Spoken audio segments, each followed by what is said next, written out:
Here are 7 thoughts you need to hear at least once in your life. Number 1, be so great you can't be ignored.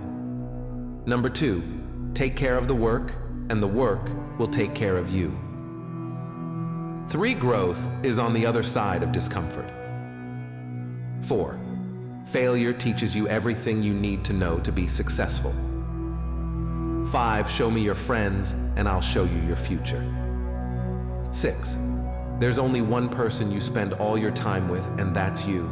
So do yourself a favor and be as fascinating as possible. And 7, I'd rather regret the things I did than the things I never tried. To make this note, dreams and goals can become magnets. Dreams and goals can become magnets. And the stronger the goal, the higher the purpose, the more powerful the objective.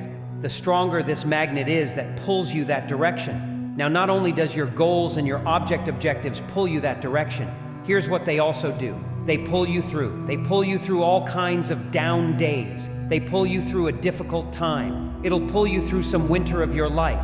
Some people get lost in the confusion of the day simply because their goal's not bright enough to pull them through.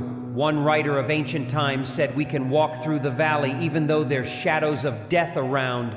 We walk through the valley, and here's why it's possible to walk through the valley even though there's death and shadows and difficulties, is because we have a view of the other side of the valley. Well, one of the greatest obstacles to success is self-doubt. We doubt ourselves. We think, maybe I'm not smart enough, or maybe I'm not old enough, or experienced enough, or educated enough, and so self-doubt holds people back. Now, the reverse of self-doubt is self-confidence. You can achieve any goal you can set for yourself, but I also say, you are a thoroughly good person. You are a very good person, and you must never doubt yourself. No matter how many problems you have in life, hold on to that. It's hard to change the world, it really is. But if you can take a reason and a purpose on your drive, your hustle, your grind, and make a dent, just creates a little bit of impact that creates a ripple effect for the future, because you are the future. I often ask people, what is the future that you're stepping into? Lean into the possibility of something versus looking back at the failure of something, right? I say past hurt informs future fear. So wherever we've been hurt, we tend to superimpose that as though that's what's going to happen again. And we're now trying to avoid it, which is that self-fulfilling prophecy. Versus if you can really truly let your history be, recognize the nature of life is complete uncertainty, and so you stay open to life surprising you. There's a famous quote about his analogy for successful life, and the quote says that in life there's 2 major seasons, and if you think about it like you're floating on a river, there's times where you let the water take you where it's supposed to take you, and you trust and let the river flow where it's going to take you. So there's a time for floating, but there's also a time for swimming, where you know, I need to go there, and you give it all you got, because something inside of you tells you it's time. We all have ambitions. We all have dreams and goals and desires that we want, and our culture fills us with these kind of vague hopes and dreams. I'm going to be this, I'm going to be that, but really what gets you to where you want are daily habits. There are negative habits that you can't get rid of, but there are other habits, like discipline, like working every day, like taking steps to reach your goals that are immensely liberating, and you can get rid of your bad habits through developing positive habits. The goal here is to focus less on the giant dreams and on the everyday process of changing your thinking. The heaviest things in life aren't iron and gold, but unmade decisions. The reason you are stressed is that you have decisions to make and you're not making them. The fastest way to take control of your life is to stop controlling everyone around you. You have no idea how much time and energy and attention you are wasting trying to control other people. You have no idea how much energy you are burning through, thinking about, worrying about, obsessing about what other people are doing, what they're not doing, what they're feeling, all of which you have zero control over. Overthinking comes from a lack of self-trust. More specifically, you don't trust yourself to handle the big, uncomfortable feelings you might feel if your overthinking fears come true. So instead, you search for control. You catastrophize and strategize. You create a plan of action, probably several, as you imagine any and everything that could possibly go wrong and exactly how you could react to avoid or minimize the hurt. Right? Well, if this is the case, then you're probably frustrated and exhausted. So here's another option. Trust yourself. Make a decision, preferably one that's well-intentioned and aligns with your values. If things go according to plan, great, keep it moving. If they don't, great, keep it moving. The control and safety that you're looking for doesn't come from manipulating the external circumstances, but rather they're found in your ability to consistently show up and support yourself, regardless of external outcome. You can only build a dream as high as your foundation, and the foundation of the dream is realism. That's why people don't stay with the dream long. It's not realistic. You see, the dream is free, but the journey isn't. You know what life A is going to get you. You've been doing it over and over and over and getting the same results. You want something different. You got to do something different. It's that simple. You want different. You got to do different. You want better. You got to be better. You want change. You got to change. The true horror of existence is not the fear of death, but the fear of life. It is the fear of waking up each day to face the same struggles, the same disappointments, the same pain. It is the fear that nothing will ever change, that you are trapped in a cycle of suffering that you cannot escape. And in that fear, there is a desperation, a longing for something, anything, to break the monotony, to bring meaning to the endless repetition of days. You listen to other people, to their opinions or their whiness. It'll beat you up and you'll never be able to reach the goals that you want to reach in life. So the answer is to become internally oriented, to know what you want to know, what your goals are, to know what your desires are, to know what makes you unique, and to put your focus on that and not on other people's expectations of you.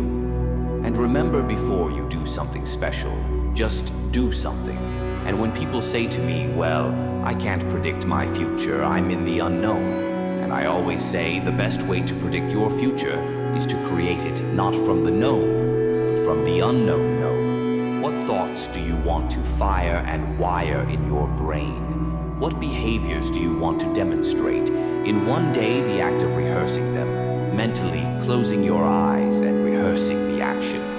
Sometimes life is asking you to stop being so worried about everything that's going to go wrong, when the reality is you're the one manifesting the thing that you don't want to happen, because you're choosing to believe that that's what's going to happen. It's always going to feel scary to your ego to do something that it's never done before, for that's what the fear actually is. So it just draws you back to going back to thinking that, I don't know if I should do this, when the reality is there's an internal part of you that knows it's time for change. Just learn to trust it, because you will come into realization after you make the decision that it was the right decision, and you'll feel how it actually helped you let go of that identity that's been dragging you down into a reality that you've already outgrown. If your definite of success is win or lose, giving everything you've got, and growing or learning along the way, then you're setting yourself up for success. I really think the biggest cheat code in life is just going after it and not being concerned of whether or not you fail at one specific task. Instead, understanding the big picture, what your long-term goal is, and knowing if you keep driving forward and never quit, in the end, you will succeed.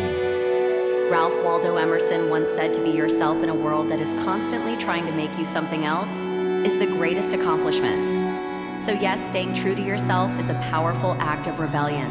Your authenticity becomes your greatest strength in an environment that pressures you to fit in. I prefer to be the kind of person who steps up and facing the challenge than the kind of person who stays below the line and avoids the challenge. What kind of person do you want to be? What do you want? How badly do you want it? How much you want it to suffer? Those three questions our high performance face every day. Don't aim for happiness, aim for purpose. Happiness is temporary. It comes and it goes like the waves of the ocean. So enjoy it as it comes and smile as it fades away. Purpose touches your soul now. Pursuing it doesn't always make you happy. And a lot of times it actually makes you frustrated and confused. It also sometimes brings you joy and adventure, but it is complex. Like a Renaissance poem, there's ups and there's downs, there's twists and turns, stagnation and chaos. It is pure. And that is the journey in which you will be fulfilled. You only have one chance at this life. You do know that, right? And if you are always playing that supporting role, as Ed Emlet says, when the credits roll at the end of your movie, at the end of your life, it's just going to say, supporting actor number 3, and it'll have your name. Don't you want to be the main star? Don't you want to be the key character in your life story? Don't you want to make the best decisions? Human beings have the ability, unlike animals, because we have the ability to create our reality. And my reality is as I perceive it. You have the ability to create your reality, what you see herein. Your head is what you will see as your exterior. It's always like that. I walk into a party, I say, man, I don't like that guy. You know what, I'm right? You walk in and say, that's a wonderful guy. You're right, too. We're both right. Starting is the hardest part, but you've already done that. Most people never even get to this point. They let fear, failure, rejection, or embarrassment hold them back. But you're already ahead of the game because you took action. Don't waste time worrying about people who doubt you. They're just projecting their own insecurities. The ones who laugh at you for starting are the ones who are too afraid to start. Themselves keep pushing. Real ones will recognize your effort, and the rest, they don't matter. So every time you show up and every time you're on point, if you do that on the regular, even if every day you're not even making 1% improvements, you're making 1% improvements over time, those will add up and those will add up exponentially. So on a day-by-day basis, I mean, you're not going to expect anything crazy, but you can become completely unrecognizable. You do whatever the hell you want. Just do it well. That's important, and don't do any damn thing that you will be ashamed of doing tomorrow. Isn't it what other people say? Doesn't matter. But you should not be ashamed of what you have done, isn't it? So this much. You must keep this much pride and freedom. You must keep in your life.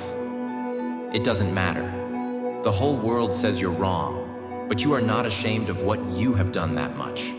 You must always keep in your life, if that one thing. If you give up, I'm telling you, you'll live a very poor life. You may have everything, but you'll have nothing.